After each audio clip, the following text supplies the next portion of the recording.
ہمارے چینل میں خوش آمدید۔ تو چلیے شروع کرتے ہیں آج کی کہانی۔ مجھے اپنا حق وصول کرنے سے تم نہیں روک سکتی۔ تم جیسی لڑکی کسی سے محبت نہیں کر سکتی، اور اگر واقعی محبت کرتی ہو تو خوش کرو مجھے۔ بلاول نے غصے سے کہتے مرحا کو بیڈ پر دھکا دیا تو مرحا کی جان نکلنے لگی۔ اس کے باپ نے اس کی شادی 12 سال بڑے شیخ بلاول سے کی تھی، جس کے لیے عورت صرف استعمال کی چیز تھی۔ اسی عورت سے نفرت تھی، پر وہ مرحا سے محبت کر بیٹھا تھا۔ پلیز مجھے کچھ وقت دے دیں، میں یہ کہتے مرحا بری طرح سے رونے لگی تو بلاول نے اس کے بال دبوچتے اس کا چہرہ بلند کیا اور چہرے پر جھکتے، بابا آپ میرے لیے اتنا بڑا فیصلہ کیسے لے سکتے ہیں؟ آپ جانتے ہیں کہ مجھے اس انسان سے کتنی گھن محسوس ہوتی ہے۔ اس کے باوجود آپ کیسے مجھے اس سے شادی کے لیے مجبور کر سکتے ہیں؟ بیٹا میں نے جو فیصلہ لینا تھا وہ میں لے چکا ہوں، اور اب تمہیں یہ ماننا ہوگا۔ میں یہ شادی کسی بھی حال میں نہیں کروں گی۔ اب کی بار مرحا چلاتے بولی تو بے ساختہ سکندر صاحب کا ہاتھ اٹھا اور اس کے چہرے پر نشان چھوڑ گیا۔ وہ بے یقینی سے اپنے باپ کی طرف دیکھنے لگی، وہ باپ جس نے آج تک کبھی اس سے اونچی آواز میں بات نہیں کی تھی، آج ایک پرائے انسان کی وجہ سے اس کے چہرے پر تھپڑ دے مارا تھا۔ اب تمہیں اندازہ ہو گیا ہوگا کہ وہ انسان کتنی اہمیت کا حامل ہے۔ وہ انسان میرے لیے اتنا اہم ہے کہ میں اس کے لیے تمہیں بھی قربان کر سکتا ہوں۔ کبھی کبھار مجھے شک ہوتا تھا، مگر اب مجھے یقین ہو گیا ہے کہ میں آپ کی سگی اولاد نہیں ہوں۔ کوئی اپنی سگی بیٹی کے ساتھ ایسا سلوک کیسے کر سکتا ہے؟ بہت ہی اچھی بات ہے جو تمہیں جلد اس بات کا اندازہ ہو گیا۔ میرے لیے ابھی آسانی پیدا ہو گئی ہے۔ یہ کہہ کر وہ تیزی سے کمرے سے باہر نکل گئے۔ مرحا وہیں زمین پر بیٹھ گئی، اس کی آنکھوں سے لگاتار آنسو بہہ رہے تھے۔ امی، میری پیاری امی، آپ مجھے کیوں چھوڑ کر چلی گئیں؟ دیکھیں آپ کے جانے کے بعد یہ لوگ میرے ساتھ کیسا سلوک کر رہے ہیں۔ ان کو مجھ پر ذرا رحم نہیں آتا۔ اگر آپ میرے پاس ہوتی تو کسی میں بھی اتنی مجال نہیں تھی کہ وہ میرے ساتھ ایسا رویہ رکھ سکتا۔ امی مجھے آپ کی بہت یاد آتی ہے، امی واپس آ جائیں۔ وہ چھوٹے بچوں کی طرح رو رہی تھی اور ضد کر رہی تھی، بالکل ویسے ہی جیسے آج سے 15 سال پہلے وہ اپنی ماں کے سامنے کیا کرتی تھی، اور اس کی ماں اس کی آنکھوں سے آنسو ٹپکنے سے پہلے ہی اس کی مراد پوری کر دیتی تھی۔ مگر آج نہ تو اس کی بات سننے کے لیے اس کی ماں موجود تھی، اور نہ ہی اس کی آنسو صاف کرنے کے لیے اس کی چھوٹی بہن۔ وہ بالکل اکیلی تھی۔ وہ اس وقت کو پچھتا رہی تھی جب اس نے اپنے باپ کے ساتھ رہنے کا فیصلہ کیا تھا۔ اگر آج سے 3 سال پہلے وہ اپنی ماں کے ساتھ یہاں سے چلی جاتی تو شاید اس کے ساتھ اس قسم کا ظلم نہ ہوتا۔ وہ بیٹھی انہی سوچوں میں گم تھی کہ اچانک ہی اس کے ذہن میں خیال آیا۔ کچھ دن پہلے ہی اس کے نمبر پر ایک میسج آیا تھا جو انجان نمبر سے تھا۔ وہ نمبر اسے مسلسل 3 دنوں سے تنگ کر رہا تھا۔ وہ نمبر بلاک کر دیتی، مگر پھر دوبارہ کسی نئے نمبر سے کال آ جاتی۔ جلدی سے موبائل آن کیا اور اس نمبر پر کال کر دی۔ شیخ بلاول جو اس وقت اپنے آفس سے باہر نکلا تھا، نمبر پر آنے والی کال دیکھ کر اس کے لبوں پر ایک پیاری سی مسکراہٹ پھیل گئی۔ تو یقیناً آپ کو ہماری یاد آ ہی گئی، اس نے پراسرار لہجے میں کہا اور موبائل کانوں سے لگا لیا۔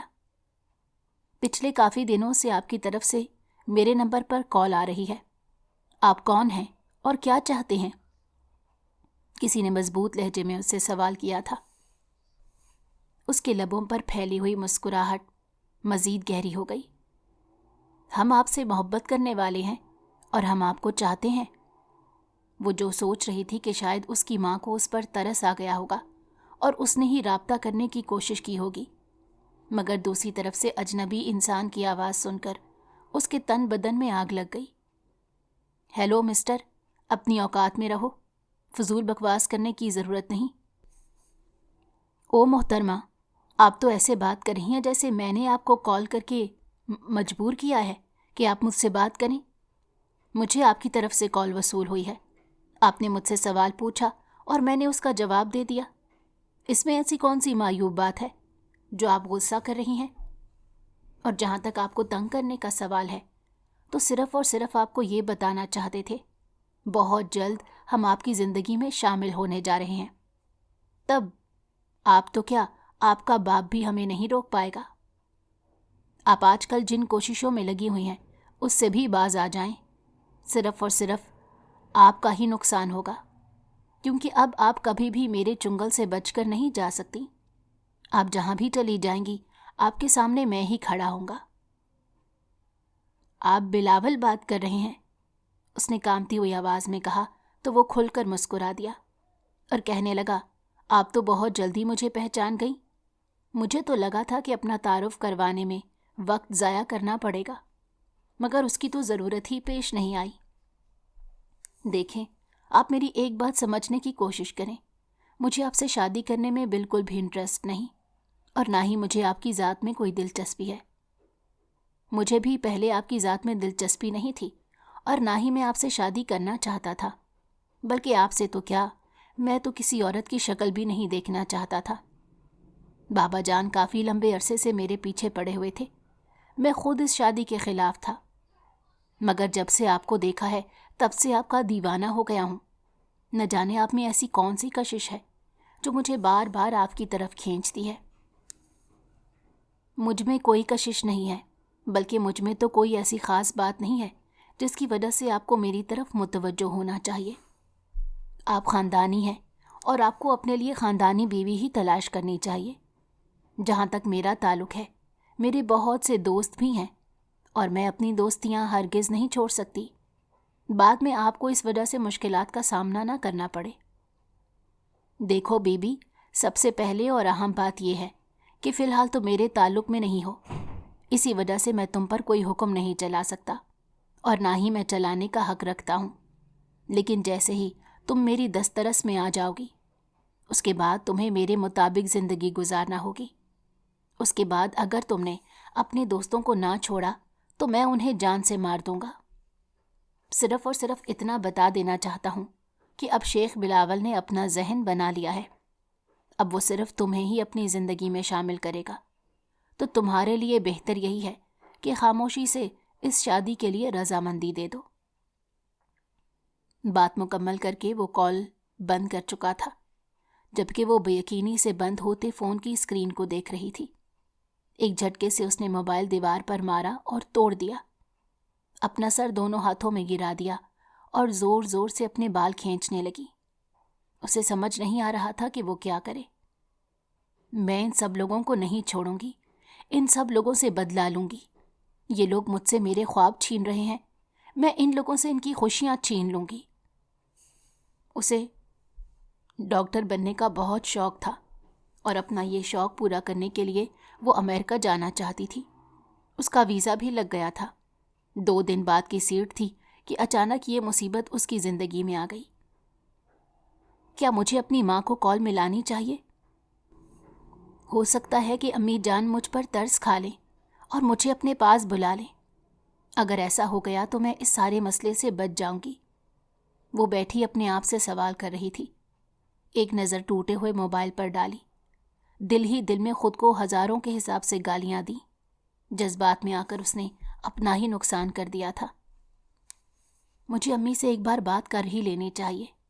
یہ ارادہ کر کے وہ اٹھی اور تیزی سے کمرے سے باہر نکل گئی. اب اس کا رخ کچن کی طرف تھا، جہاں ملازمہ کھڑی کھانا بنا رہی تھی. فاطمہ، 2 منٹ کے لیے میری بات تو سنو. جی بی بی جی، میں ابھی آتی ہوں. وہ ہاتھ صاف کرتی باہر نکل آئی اور سوالیہ نظروں سے مرحا کی طرف دیکھنے لگی. مجھے تم سے ایک بہت ضروری بات کرنی ہے، مگر مجھ سے وعدہ کرو کہ اس بارے میں کسی کو بھی پتہ نہیں چلے گا. اگر کسی کو اس کی ذرا سی بھی خبر ہو گئی تو میں تمہیں جان سے مار دوں گی.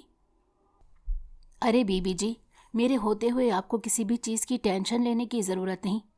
کسی کو بھی آپ کے کسی معاملے کی خبر نہیں ہوگی. آپ صرف مجھے بتائیں کہ مسئلہ کیا ہے اور میں آپ کی کیسے مدد کر سکتی ہوں.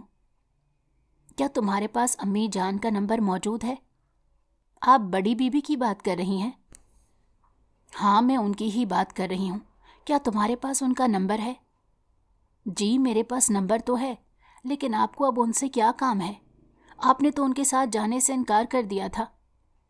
دیکھو فاطمہ، مجھ سے سوال جواب نہ کرو، میں فی الحال بہت مشکل میں ہوں اور جلدی میں بھی ہوں۔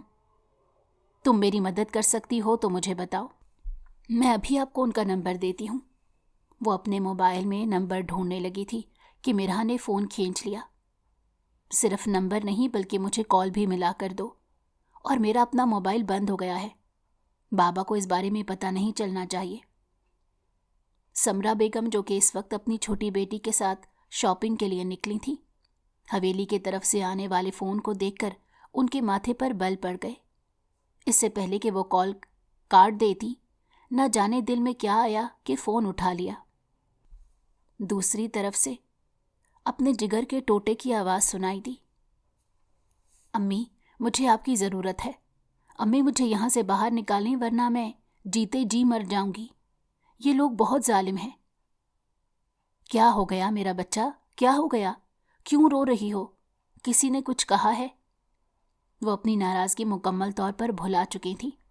انہیں اس وقت صرف اور صرف یہ بات یاد تھی کہ ان کی بیٹی تکلیف میں ہے اور انہیں پکار رہی ہے۔ مجھے ساری بات تم تفصیل سے بتاؤ تاکہ میں تمہاری مدد کر سکوں۔ جی امی، میں آپ کو بتاتی ہوں، اس نے آنسو صاف کرتے ہوئے بے چینی سے کہا۔ آپ جانتی ہیں کہ مجھے ڈاکٹر بننے کا کتنا شوق ہے؟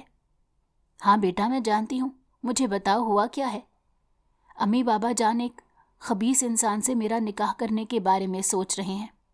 میں تو اس کے بارے میں کچھ نہیں جانتی سوائے اس چیز کے کہ وہ ایک بہت بڑا دھوکے باز انسان ہے۔ وہ ایک بہت بڑا عیاش طبیعت کا مالک ہے۔ میں کیسے اس طرح کے انسان کے ساتھ زندگی گزار سکتی ہوں؟ مجھے تو یہ بھی بتایا گیا ہے کہ ماضی میں اس کے بہت ساری عورتوں کے ساتھ تعلقات رہ چکے ہیں، اور وہ عورتوں کو کھلونا سمجھتا ہے، انہیں استعمال کرتا ہے، پھینک دیتا ہے۔ اگر میرے ساتھ بھی اس نے ایسا ہی کیا تو میں تو جیتے جی مر جاؤں گی۔ بیٹا، مجھے یہ بتاؤ تم کس کے بارے میں بات کر رہی ہو؟ امی جان، میں شیخ بلاول کے بارے میں بات کر رہی ہوں۔ کیا؟ شگفتہ بیگم کی چیخ کی آواز سنائی دی۔ تمہارا دماغ تو ٹھیک ہے؟ تمہارا باپ کہیں پاگل تو نہیں ہو گیا؟ وہ کیسے اس خبیث انسان کے ساتھ تمہارا نکاح کر سکتا ہے؟ کیا اسے دکھائی نہیں دے رہا کہ وہ تم سے 12 سال بڑا ہے؟ میں نہیں جانتی، مجھے خود بھی کچھ نہیں پتا، بس مجھے یہ بتایا گیا ہے کہ 2 دن بعد میرا اس کے ساتھ نکاح ہے۔ امی، میں یہ شادی نہیں کرنا چاہتی۔ اگر میں نے اس سے شادی کر لی تو میں مر جاؤں گی۔ امی، میں اپنی زندگی خود ختم کر دوں گی۔ پاگل تو نہیں ہو گئی کہ اس طرح کی باتیں کر رہی ہو؟ میرے ہوتے ہوئے تمہیں ایسا کرنے کی ضرورت نہیں پڑے گی۔ تم میرے پاس آ جاؤ، میں کل ہی تمہارے لیے ٹکٹ بک کرواتی ہوں۔ گھر میں کسی کو بھی کانو کان خبر نہیں ہونی چاہیے۔ اگر تمہارے باپ کو ذرا سی بھنک پڑ گئی تو وہ تمہیں گھر کے اندر ہی قید کر لے گا۔ جی امی جان، آپ بے فکر ہو جائیں، میں نے فاطمہ باجی سے بات کر لی ہے۔ فاطمہ باجی میری مدد کرنے کے لیے تیار ہو گئی ہیں۔ یہ بہت ہی اچھی بات ہے، بہترین ہو گیا۔ بس تم میرے اگلے حکم کا انتظار کرو، اور اس دوران اپنے کمرے میں ہی رہو۔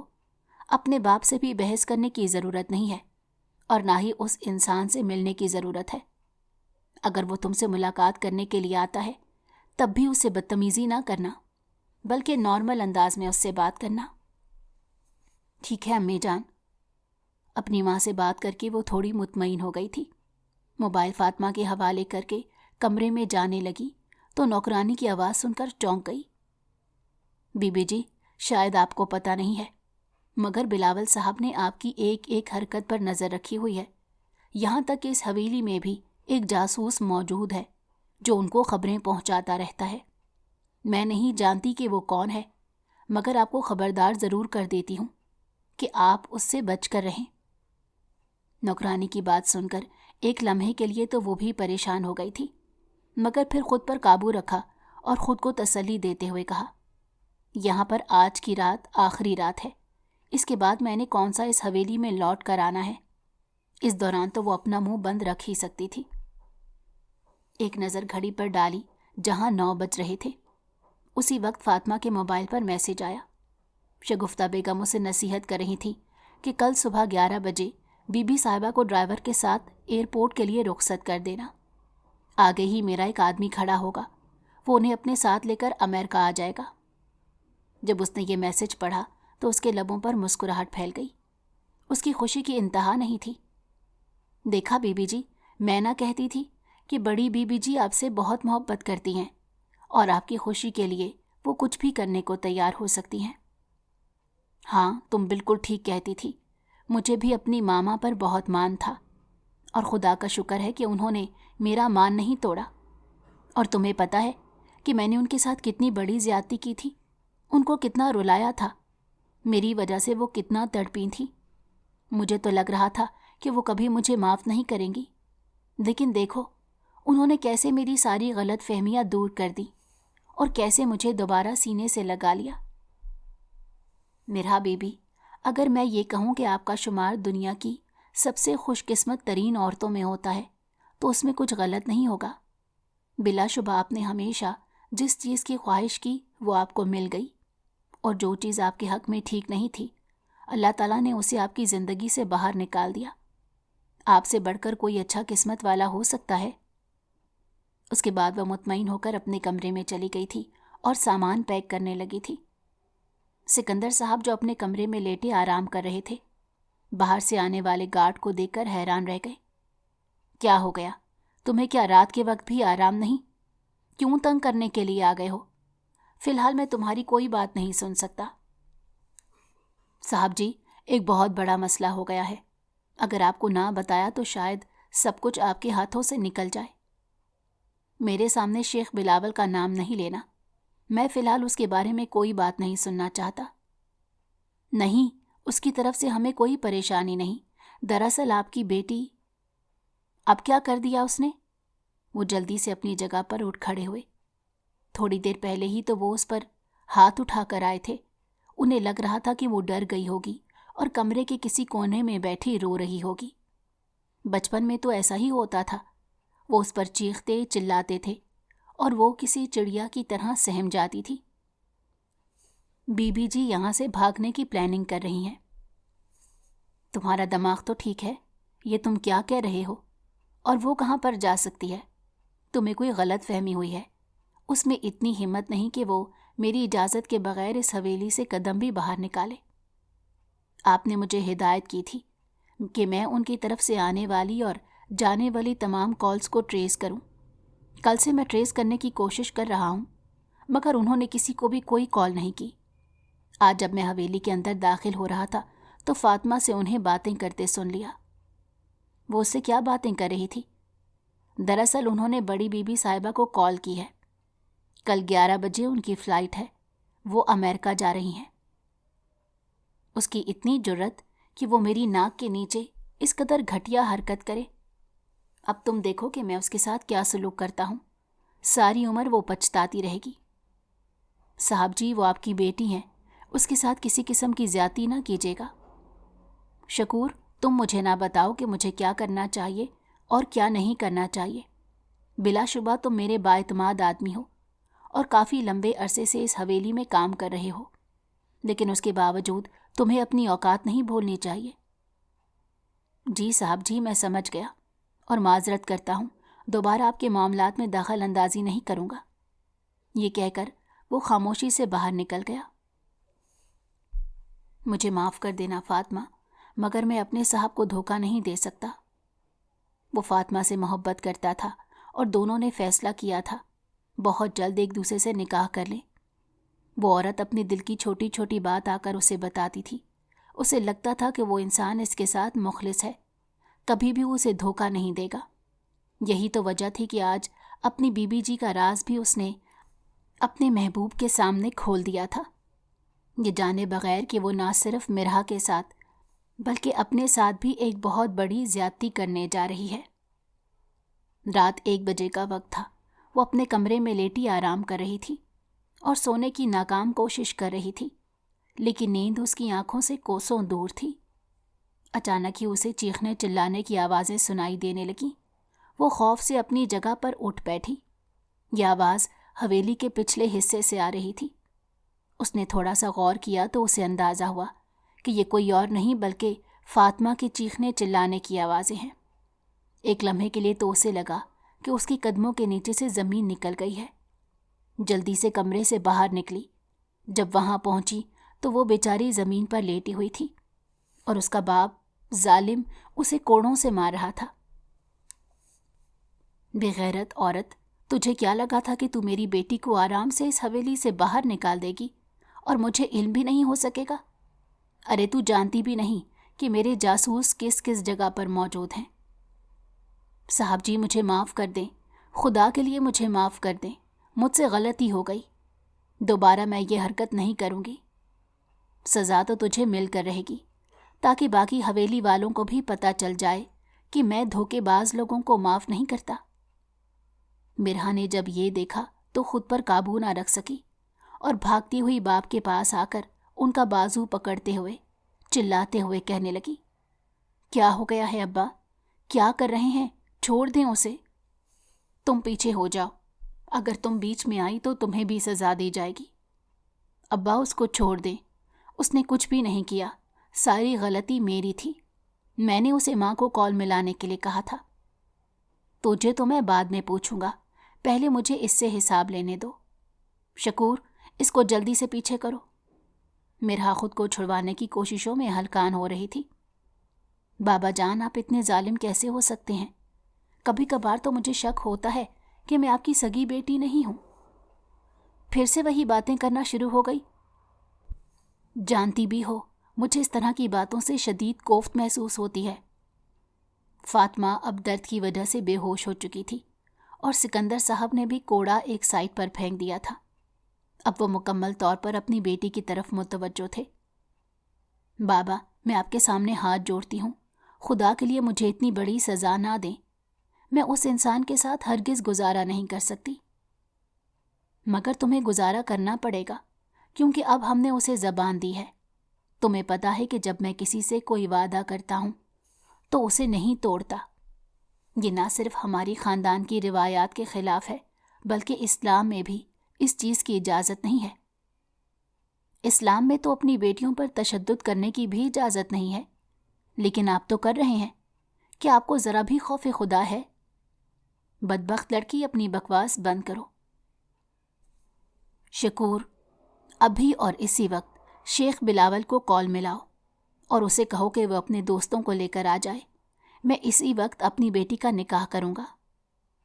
نہیں بابا جان، نہیں، خدا کے لیے نہیں۔ وہ ان کے قدموں میں گر گئی اور پھوٹ پھوٹ کر رونے لگی۔ تقریباً 15 منٹ کے اندر اندر وہاں پر شیخ بلاول اپنے دوستوں کے ساتھ موجود تھا۔ اس کی گردن غرور سے تنی ہوئی تھی، لبوں پر پراسرار مسکراہٹ پھیلی ہوئی تھی اور آنکھوں میں ایک عجیب سی چمک تھی۔ میری امانت کہاں پر ہے؟ اسے جلدی سے لائیں، مجھ سے مزید انتظار نہیں ہو رہا۔ تھوڑی دیر صبر کر جاؤ، تمہاری امانت آنے والی ہے۔ میں نے بیوٹیشن کو بلایا ہے، وہ اسے اندر تیار کر رہی ہے، اسے مکمل دلہن بنا کر تمہارے حوالے کروں گا۔ اور میرے پیسوں کا کیا بنا؟ سکندر صاحب نے اپنا مطالبہ کیا تو وہ بے ساختہ ہنس دیا، اتنا ہنسا کہ اس کی آنکھوں سے آنسو نکلنے لگے۔ کون سے پیسے کی بات کر رہے ہیں سکندر صاحب؟ میں نے آپ کی جان بخش دی ہے، کیا یہ آپ کے لیے کافی نہیں؟ یہ کیا بدتمیزی ہے؟ اگر تو تم میرے ساتھ کوئی دھوکہ کرنے کے بارے میں سوچ رہے ہو تو آپ میرا کچھ نہیں بگاڑ سکتے سکندر صاحب، کیونکہ میرے پاس آپ کے ایسے ایسے ثبوت ہیں کہ اگر وہ پولیس کے حوالے کر دے تو ساری زندگی جیل میں ہی گزار دیں گے۔ کچھ تو اپنے اوپر رحم کھائیں۔ وہ ان کے ساتھ 2 ہاتھ کر چکا تھا، وہ خالی ہاتھ رہ گئے تھے۔ میں اب تمہیں اپنی بیٹی کا ہاتھ ہرگز نہیں دوں گا۔ بلاول نے اشارہ کیا اور اس کی گارڈز اپنی بندوقوں کا رخ سکندر صاحب کی طرف کر کے کھڑے ہو گئے۔ میرے پیارے سسر صاحب، میری ایک بات کان کھول کر سن لیجئے۔ میں انہیں ایک اشارہ کروں گا اور آپ کا وجود گولیوں سے چھلنی ہو جائے گا۔ اگر آپ کو اپنی جان عزیز ہے تو خاموشی سے اپنی بیٹی میرے حوالے کر دیجئے، یا تو عزت کے ساتھ میں اس کے ساتھ نکاح پڑھا دیجئے، اور اگر آپ کو یہ بھی مناسب نہیں لگ رہا تو اسے یوں ہی میرے حوالے کر دیں، باقی میں خود دیکھ لوں گا۔ تم ایک نمبر کے ذلیل انسان ہو، میں سوچ بھی نہیں سکتا تھا کہ تم میرے ساتھ دھوکا کرو گے۔ آپ نے بھی تو اپنی بیٹی کے ساتھ دھوکا کیا، وہ بھی تو آپ پر کتنا یقین رکھتی تھی۔ کیا آپ نے اس کا مان رکھا؟ ہرگز نہیں۔ میں تو پھر ایک پرایا انسان تھا، آپ کا سب سے بڑا دشمن بھی تھا۔ میں کیسے آپ کا مان رکھ سکتا تھا؟ اسی وقت میرا بھی کمرے سے باہر نکلی۔ وہ آسمان سے اتری کوئی پری لگ رہی تھی۔ اس وقت اس کے چہرے پر گھونگھٹ موجود نہیں تھا۔ سب لوگ ستائشی نظروں سے اس کے چہرے کی طرف دیکھ رہے تھے۔ بلاول سے یہ گوارا نہیں ہوا۔ وہ تیزی سے چلتا ہوا اس کے پاس گیا اور اپنی چادر اتار کر اس کو اوڑھا دی، اس طرح سے کہ اس کا چہرہ چھپ گیا تھا۔ آنسو ٹپ ٹپ مرحا کی آنکھوں سے گر رہے تھے، اور یہ سب دیکھ کر بلاول کو تکلیف بھی پہنچ رہی تھی، مگر اب صبر کرنے کے علاوہ اس کے پاس کوئی دوسرا راستہ نہیں تھا۔ وہ اسے سکندر صاحب کے حوالے بھی نہیں کر سکتا تھا۔ جانتا تھا کہ یہ انسان ایک نمبر کا گھٹیا اور ذلیل انسان ہے، جو پیسے کے لیے اپنی بیٹی کو کسی کے بھی حوالے کر دے گا۔ دوسری بڑی وجہ یہ تھی کہ اسے مرحا سے محبت ہو گئی تھی۔ ان دونوں کا سادگی سے نکاح پڑھایا گیا تھا۔ وہ اس کا ہاتھ پکڑ کر گاڑی کی طرف لے کر گیا تو وہ نفرت بھرے انداز میں کہنے لگی، میں تمہیں ساری زندگی تکلیف میں رکھوں گی، ایک لمحے کا بھی سکون میسر نہیں آنے دوں گی۔ تم نہیں جانتے کہ مجھ سے نکاح کر کے تم نے اپنے ساتھ کتنی بڑی زیادتی کر دی ہے۔ یہ تو وقت ہی بتائے گا کہ کون کس کو تکلیف پہنچانے والا ہے۔ فی الحال کے لیے اپنے اس چھوٹے سے دماغ پر زیادہ زور نہ ڈالو، ورنہ سر میں درد شروع ہو جائے گا۔ وہ دونوں گاڑی میں بیٹھے ہوئے تھے۔ کیا ارادہ ہے؟ کیا پہلے کسی اچھی جگہ پر کھانا کھانے چلیں یا پھر گھر جاؤ گی؟ آپ ہوش میں تو ہیں؟ کیا اس حالت میں کسی ریسٹورینٹ میں جا سکتی ہوں؟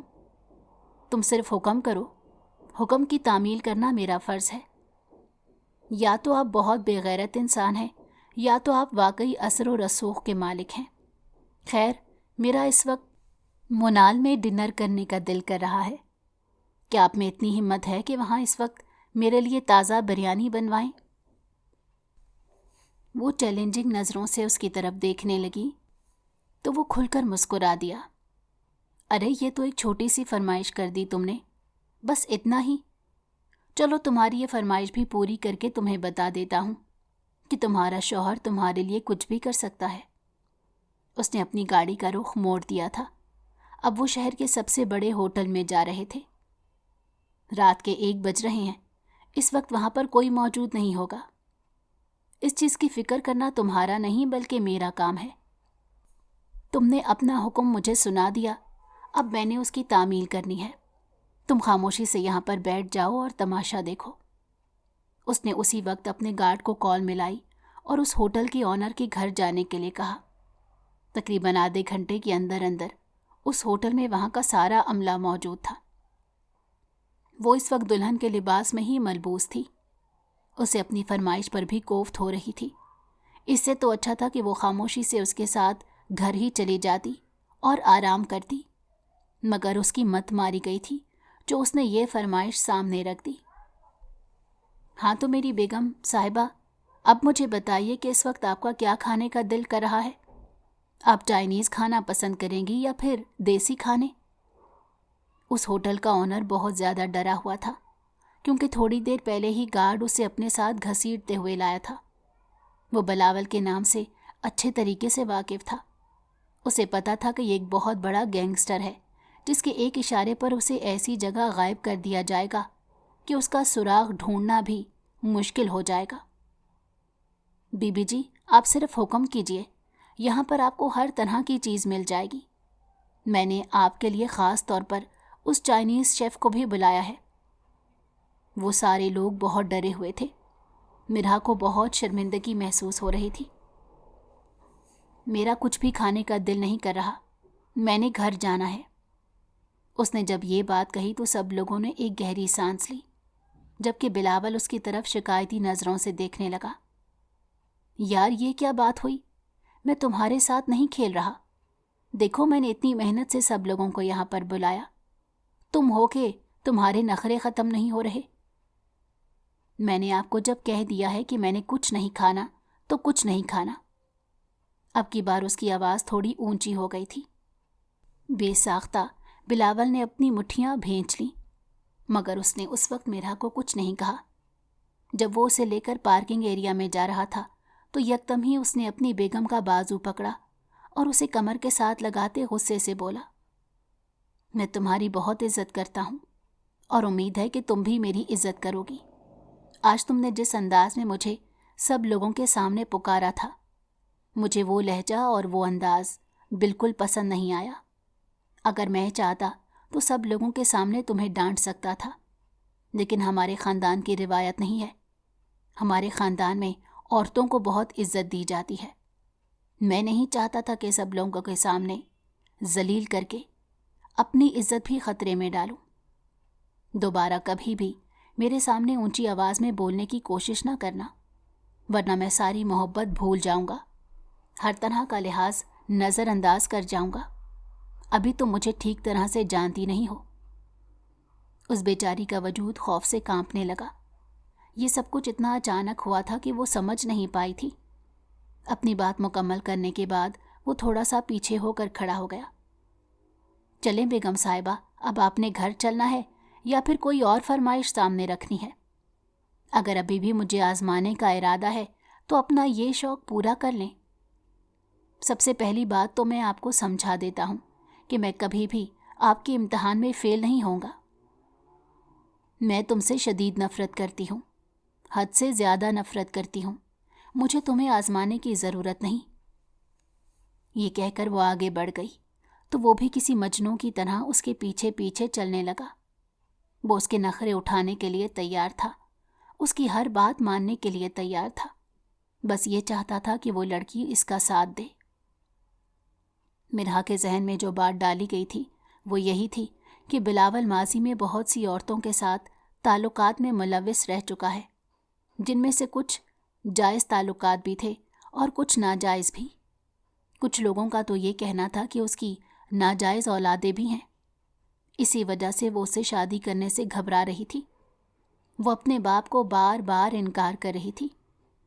اس نے اپنی زندگی بہت پاکیزگی میں گزاری تھی، آج تک کسی بھی لڑکے کی طرف نظر اٹھا کر نہیں دیکھا تھا، مگر اس انسان کو خود سے دور کرنے کے لیے اس نے اپنی ذات پر الزام لگایا تھا کہ میرے باقی لڑکوں کے ساتھ بھی دوستیاں ہیں۔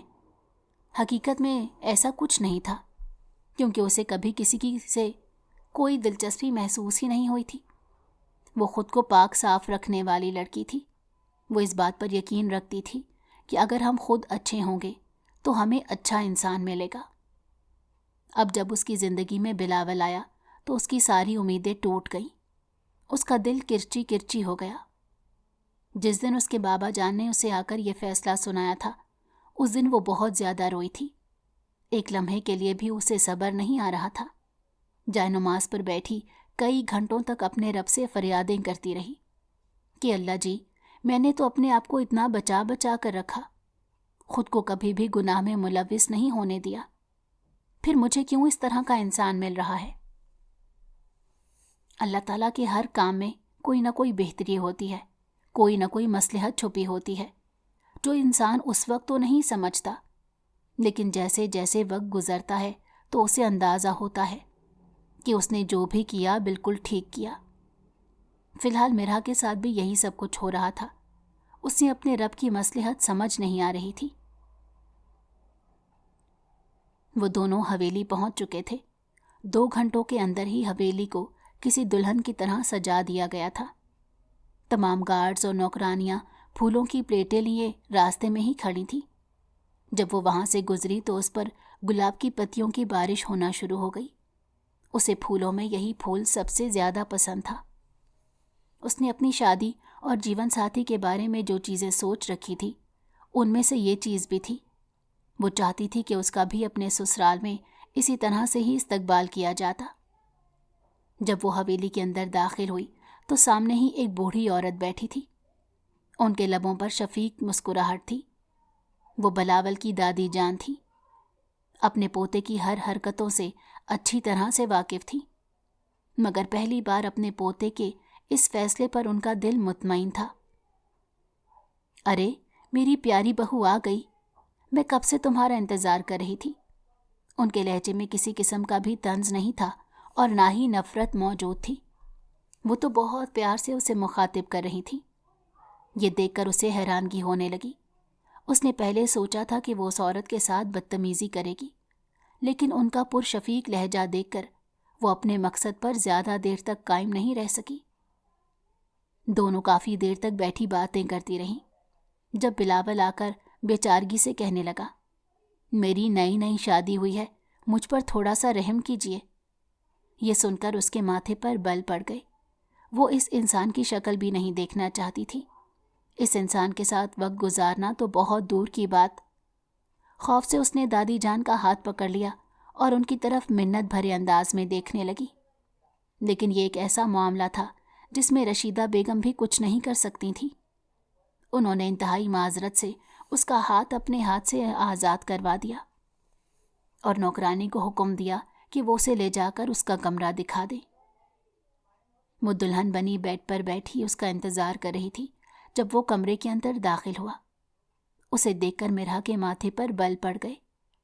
اس سے پہلے کہ وہ اس کے قریب آتا وہ خود ہی نیچے اتر گئی۔ اس سے پہلے کہ وہ واش روم کی طرف جاتی، بلاول نے اس کا ہاتھ پکڑ لیا اور اس کی طرف غصے سے دیکھتے بولا، یہ کیا طریقہ ہے؟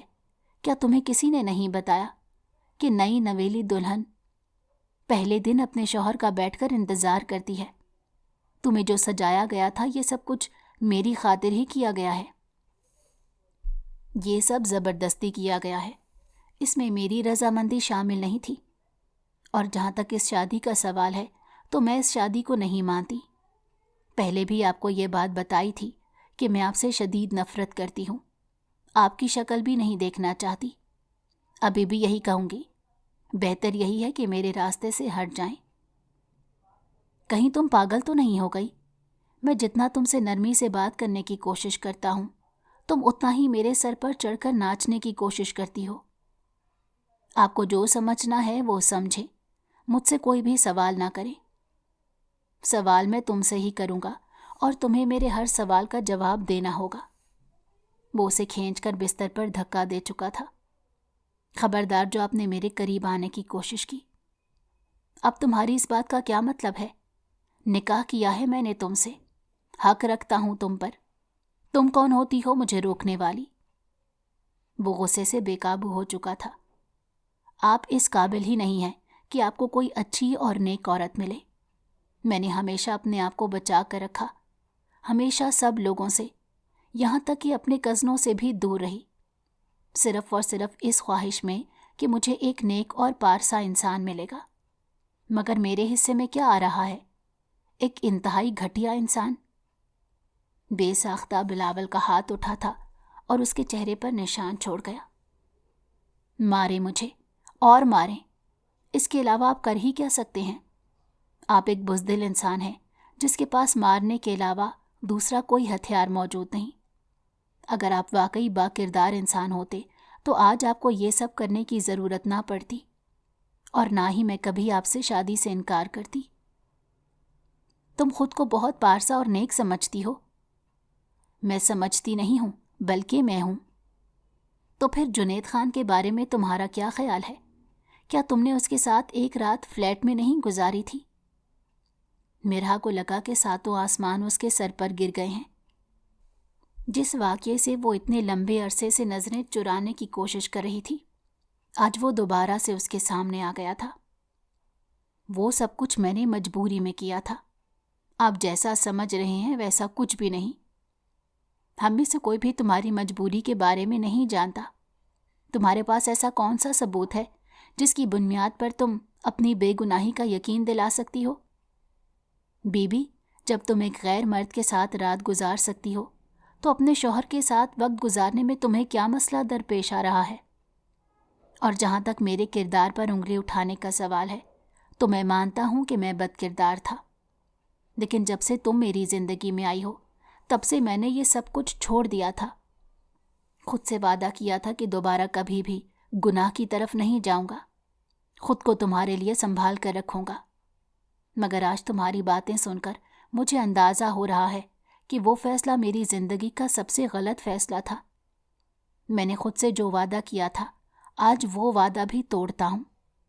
آج میں تمہارے سامنے خود یہ بات کرتا ہوں کہ میں دوسری عورتوں کے پاس جاؤں گا۔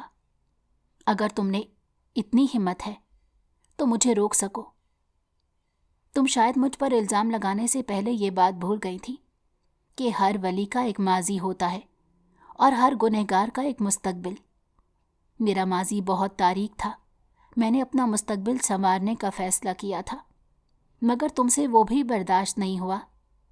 تم چاہتی ہی نہیں تھی کہ میں ایک اچھا اور نیک انسان بنوں۔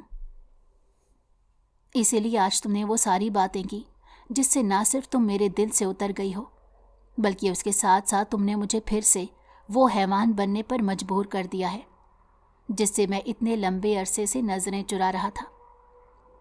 اس کی سانسیں بری طرح پھول چکی تھیں۔ وہ جس تیز رفتاری سے کمرے کے اندر داخل ہوا تھا اتنی ہی تیزی سے باہر نکل گیا۔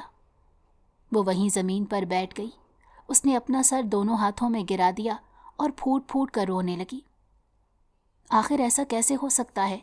اسے کیسے پتہ چلا؟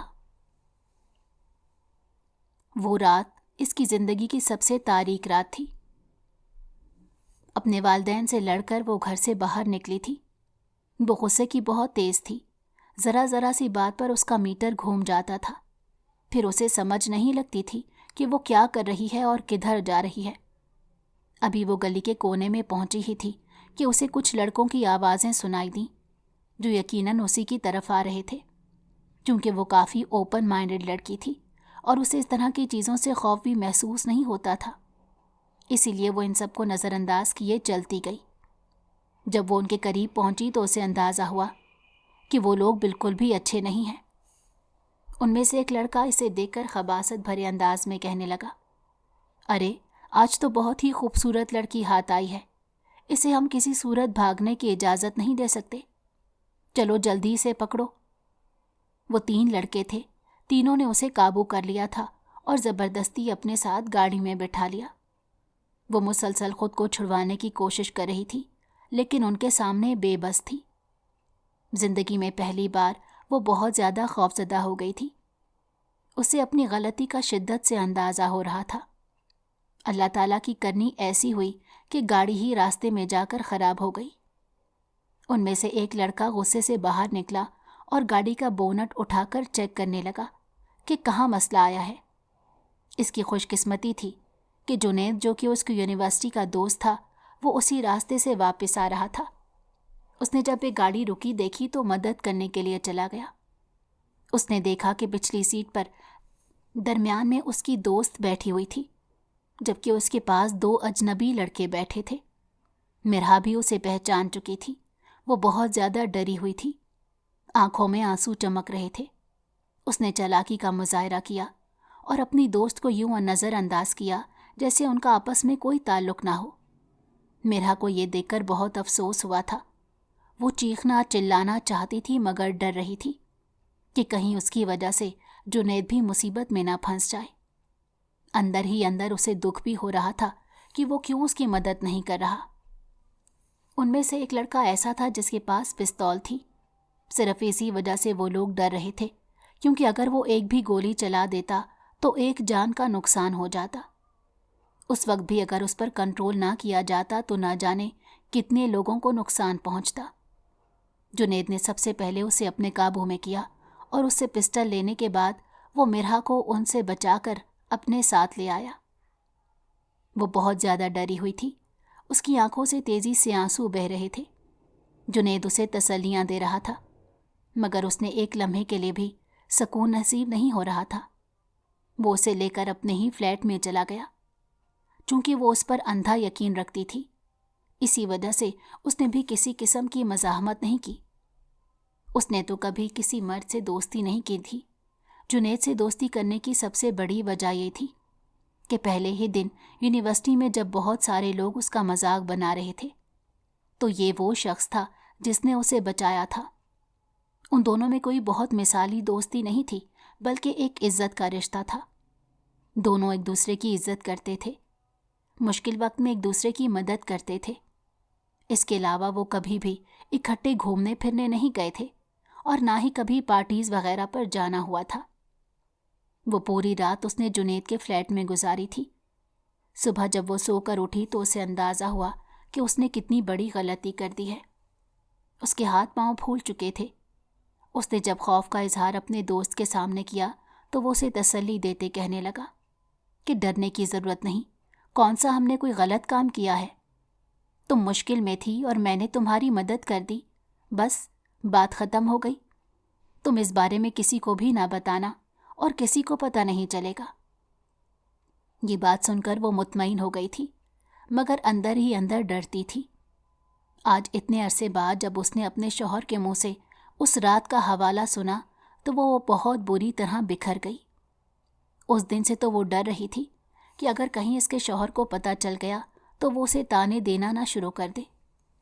اور اس کی بدقسمتی یہ کہ اس کے شوہر کو اس کی زندگی کے ایک ایک واقعے کے بارے میں پتہ تھا۔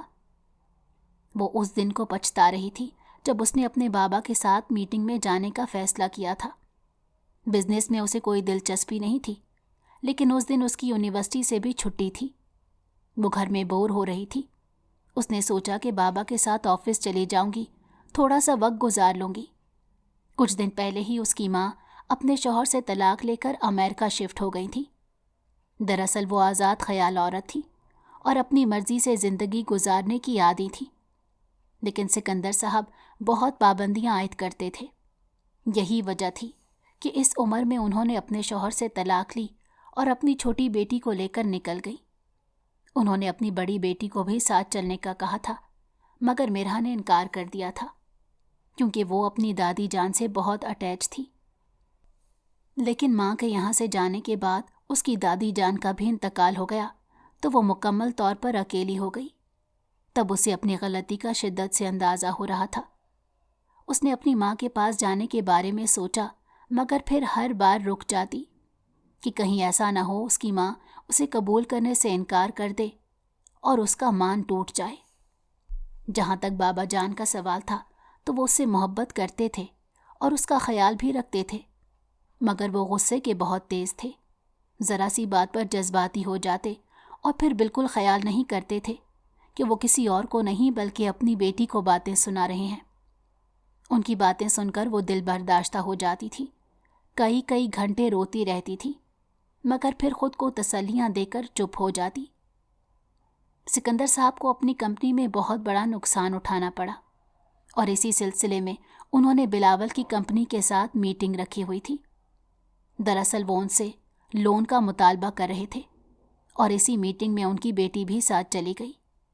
بلاول نے جب اس لڑکی کو دیکھا تو دیکھتا ہی چلا گیا۔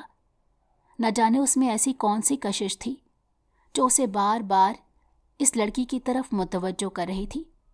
میٹنگ کے دوران تو اس نے سکندر صاحب کو صاف الفاظ میں کہہ دیا کہ میں آپ کو ایک پھوٹی کوڑی دینے کے لیے بھی تیار نہیں، کیونکہ اگر آپ کو لون دیا تو ہماری کمپنی کو ہی نقصان ہوگا۔ مگر جیسے ہی میٹنگ ختم ہوئی وہ انہیں اپنے آفس میں حاضر کر چکا تھا۔ دونوں آمنے سامنے بیٹھے ہوئے تھے۔ میں نے آپ سے ایک بہت ضروری بات کرنی ہے۔ جی بیٹا، کہیے آپ کو کیا بات کرنی ہے؟ بہت سوچ بچار کے بعد میں نے آپ کی مدد کرنے کا فیصلہ کیا ہے، لیکن میری ایک شرط ہے جو آپ کو ماننی ہوگی۔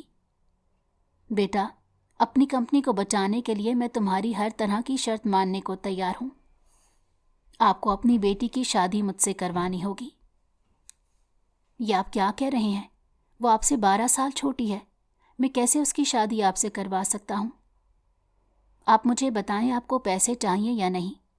آپ کو اپنی کمپنی بچانی ہے یا پھر اپنی بیٹی؟ میں اپنی بچی سے بہت محبت کرتا ہوں اور میں اس کے ساتھ یہ زیادتی نہیں کر سکتا۔ میں آپ کو 40 کروڑ دینے کو تیار ہوں۔ کیا اب بھی آپ میری پیشکش ریجیکٹ کریں گے؟ مجھے سوچنے کے لیے تھوڑا وقت چاہیے۔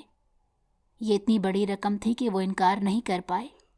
پوری رات وہ اسی بارے میں سوچتے رہے اور پھر آخرکار اس نتیجے پر پہنچے کہ اگر وہ اپنی بیٹی کی شادی اس انسان سے کروا دیتے ہیں تو ان کا بھی فائدہ ہوگا۔ اپنے داماد کی وجہ سے انہیں بہت سی کمپنیوں کی سپورٹ حاصل ہو جائے گی اور ان کی بیٹی بھی ایک بڑی کمپنی کی مالک بن جائے گی۔ جب میرا سے اس بارے میں بات کی گئی تو وہ ہتھے سے اکھڑ گئی۔ وہ بلاول کی ریپوٹیشن سے واقف تھی۔ اس کے احتجاج کا کوئی فائدہ نہیں ہوا۔ اس نے اپنی ماں سے بھی مدد طلب کی تھی، مگر اس کی قسمت میں یہ ذلت لکھی ہوئی تھی۔ اب وہ دلہن بنی اس کے گھر میں موجود تھی۔ رات کو وہ کافی لیٹ کمرے کے اندر داخل ہوا۔ اب وہ اس لڑکی کی طرف نظر اٹھا کر بھی نہیں دیکھنا چاہتا تھا۔ اس کے لیے اس نے اپنے آپ کو ہر طرح سے تبدیل کر لیا تھا۔ اب نہ وہ پارٹیز اور کلب میں جاتا اور نہ ہی دوسری عورتوں کی طرف متوجہ ہوتا تھا، مگر اس کے باوجود بھی اس کی بیوی اس پر یقین کرنے کے لیے تیار نہیں تھی۔ کافی دیر تک وہ اپنی دادی جان کے پاس بیٹھا رہا اور ان سے شکایتیں کرتا رہا، جبکہ وہ اسے بیٹا بیٹا کہہ کر سمجھا رہی تھی کہ وہ تمہارے بارے میں کچھ نہیں جانتی۔ آج اسے اس گھر میں آئے صرف پہلا دن گزرا ہے۔ جیسے جیسے وقت بیتتا چلا جائے گا اسے اندازہ ہوتا جائے گا کہ تم اس کے لیے بالکل پرفیکٹ ہو۔ تمہیں فی الحال ان باتوں کو اپنے ذہن پر سوار کرنے کی ضرورت نہیں، اور اپنا لہجہ بھی اپنی بیگم کے ساتھ درست رکھو۔ سب سے اہم بات تو تم نے اس کے بابا کو جو پیسے دینے کا وعدہ کیا تھا وہ وعدہ پورا کرو۔ میں اسے 1 روپیہ نہیں دوں گا۔ آپ کو پتہ ہے کہ جب وہ میرے ساتھ ڈیل کر چکا تو اسے اندازہ ہو گیا کہ اس کی بیٹی کتنی قیمتی ہے۔ وہ ایک اور کمپنی کے اونر سے بھی اس بارے میں رابطہ کر رہا تھا۔ وہ تو کمپنی کا اونر اپنی بیگم کے ساتھ لائل تھا اور میرا اچھا دوست تھا، جو اس نے مجھے اس معاملے کے بارے میں بتا دیا، ورنہ یہ انسان تو ایک ہی رات کے اندر اپنی بیٹی کی شادی کسی اور سے طے کروا دیتا۔ اس لیے میں اسے 1 روپیہ نہیں دوں گا، مگر میں اس پر ایک احسان کروں گا، اس کی کمپنی کو تھوڑا سا سہارا دے دوں گا تاکہ وہ ڈوبے نہ۔ دن تیزی سے گزرتے چلے جا رہے تھے۔ ان دونوں کے تعلقات آپس میں ٹھیک ہونے کے بجائے بگڑتے جا رہے تھے۔ مرحا اس کی طرف نظر اٹھا کر بھی دیکھنا پسند نہیں کرتی تھی، اور اب اسے بھی اس عورت کے وجود سے کوئی دلچسپی نہیں تھی۔ وہ جان بوجھ کر اس کے سامنے دوسری عورتوں سے باتیں کرتا اور ان سے محبت کا اظہار کرتا۔ ان سب کا مقصد صرف اور صرف اس لڑکی کو غصہ دلانا تھا، تاکہ وہ غصے میں آ کر کوئی ایسا کام کر جائے جس سے اسے فائدہ پہنچے۔ ایک دن جب وہ کمرے کے اندر داخل ہوئی تو وہ ماریا نامی کسی لڑکی کو کال کر رہا تھا۔ یار، میں بھی تم سے بہت محبت کرتا ہوں اور تم سے ملنے کے لیے بے چین ہوں، لیکن کیا کروں، ان دنوں مصروف ہوں۔ آفس کے کام سے فرصت نہیں ملتی، ورنہ میں تمہیں ضرور ملنے آ جاتا۔ دن کے وقت تو بہت مشکل ہے، اگر تم مجھے کہو تو رات کے وقت میں تمہارے پاس آ سکتا ہوں۔ یہ بات کرتے ہوئے اس نے کنکھیوں سے اپنی بیگم کی طرف دیکھا تھا، جو اس وقت بہت غصے سے اپنے بال بنا رہی تھی۔ اس کا چہرہ لال تھا اور آنکھوں میں خون اترا ہوا تھا۔ اسے اندازہ ہو گیا تھا کہ وقت آ گیا ہے جس کا وہ انتظار کر رہا ہے۔ اس سے پہلے کہ وہ مزید کچھ کہتا، وہ تیزی سے پلٹی۔ اس نے زور سے کنگھی زمین پر ماری اور چلاتے ہوئے کہنے لگی، خبردار جو آپ نے ماریا نامی چڑیل کے پاس جانے کی کوشش کی، ذرا یہ موبائل مجھے دے، میں خود ہی اس سے پوچھ لیتی ہوں۔ تھوڑی دیر پہلے ہی وہ دادی جان سے نصیحتیں سن کر آئے تھے، جنہوں نے اسے سمجھایا تھا کہ اب وہ تمہارے لیے مکمل طور پر تبدیل ہو چکا ہے، اس لیے بہتر ہے کہ اسے سنبھال لو اور اسے دوبارہ سے اس گندگی میں نہ جانے دو جس سے وہ نکلا ہے، ورنہ تم اپنا نقصان کرو گی۔ اب تم شادی شدہ ہو، اگر تمہیں طلاق بھی ہو جاتی ہے تو تمہاری زندگی میں کبھی بھی بلاول جیسا انسان نہیں آ سکتا۔ عقل کے ناخن لو، اپنے شوہر کو سنبھالو۔ اس میں بھی بیویوں والی روح آ چکی تھی، مگر جب اس نے موبائل چھینا تو دیکھا کسی سے بھی کال نہیں ملی ہوئی تھی، بلکہ وہ تو یوں ہی موبائل کان سے لگائے ڈرامہ کر رہا تھا۔ مطلب آپ کو بھی جیلسی فیل ہوتی ہے؟ جی نہیں، مجھے کوئی فرق نہیں پڑتا۔ یہ کہہ کر اس نے موبائل دوبارہ سے اس کے حوالے کرنا چاہا تو بلاول نے اس کا ہاتھ پکڑ لیا اور اس کی آنکھوں میں دیکھتے بولا، آئی ایم سوری، مجھے تم سے بدتمیزی سے بات نہیں کرنی چاہیے تھی، مجھ سے غلطی ہو گئی، مجھے معاف کر دو۔ مرحا کی آنکھوں میں آنسو آ گئے۔ آپ نے مجھے اس دن کے بارے میں تانا دے کر بالکل اچھا نہیں کیا۔ آپ نہیں جانتے کہ میں اس وجہ سے کتنی زیادہ ڈسٹرب ہو گئی ہوں۔ میری زندگی میں سب سے بڑا خوف یہی تھا کہ میرا شوہر اس بارے میں نہ جان پائے، اور آپ وہ خوف میرے سامنے لے آئے۔ میں آپ کو کبھی معاف نہیں کروں گی۔ وہ پھوٹ پھوٹ کر رونے لگی۔ بلاول نے بہت ہی پیار سے اس کے آنسو صاف کیے اور اس کے ماتھے پر بوسہ دیتے کہنے لگا، میں جانتا ہوں میں نے تمہارے ساتھ زیادتی کی ہے، میں اس پر بہت زیادہ شرمندہ بھی ہوں، مگر میں کیا کروں؟ میرے پاس کوئی دوسرا راستہ موجود نہیں تھا۔ تمہارا باپ سیدھے طریقے سے تمہارا رشتہ دینے کو تیار نہیں ہو رہا تھا، ورنہ میں عزت کے ساتھ بارات لے کر تمہارے گھر جاتا۔ آپ نے بھی تو میرے بابا جان کے ساتھ میرا سودا کیا، جس کا مطلب یہ ہے کہ میں اب آپ کی غلام بن گئی ہوں۔ آپ میرے ساتھ جیسا چاہیں سلوک کر سکتے ہیں۔ ارے پاگل تو نہیں ہو گئی؟ اس طرح کی سوچوں سے کیوں اپنا دماغ خراب کرتی ہو؟ میں نے تمہیں اپنے دل کی ملکہ بنایا ہے۔ میری زندگی میں تم واحد عورت ہو اور تمہارے علاوہ کسی اور عورت کی گنجائش نہیں ہے۔ میں نے تمہاری امی سے بات کر لی ہے اور انہیں بھی پاکستان بلایا ہے۔ تقریباً 1 گھنٹے کے بعد وہ یہاں پر آ جائیں گی۔ تم ان سے باتیں کر کے اپنے دل کا بوجھ ہلکا کر لینا۔ آپ مجھ سے وعدہ کریں کہ اب آپ دوبارہ کبھی بھی کسی عورت کے پاس نہیں جائیں گے۔ میں نے آپ پر بھروسہ کرنے کا فیصلہ کیا ہے۔ آپ وعدہ کریں کہ آپ کبھی بھی میرا بھروسہ نہیں توڑیں گے۔ میں تم سے وعدہ کرتا ہوں، میں کبھی بھی تمہارا بھروسہ نہیں توڑوں گا، اور اگر میں نے ایسا کبھی کیا تو میری یہ گن تمہارے حوالے۔ تم میرے ساتھ جیسا چاہے ویسا سلوک کر سکتی ہو، چاہے تو مجھے جان سے مار دینا۔ مرحا نے زندگی میں پہلی بار کسی پر بھروسہ کرنے کا فیصلہ کیا تھا، اور اسے امید تھی کہ اس کا یہ بھروسہ نہیں ٹوٹے گا۔ اگر آپ کو ہماری کہانی پسند آئی ہو تو ہمارے چینل کو لائک کریں اور سبسکرائب کر دیں۔ بیل نوٹیفیکیشن کو بھی آن کر دیں تاکہ ہماری آنے والی ہر مزیدار کہانی آپ کو وقت پر ملتی رہے۔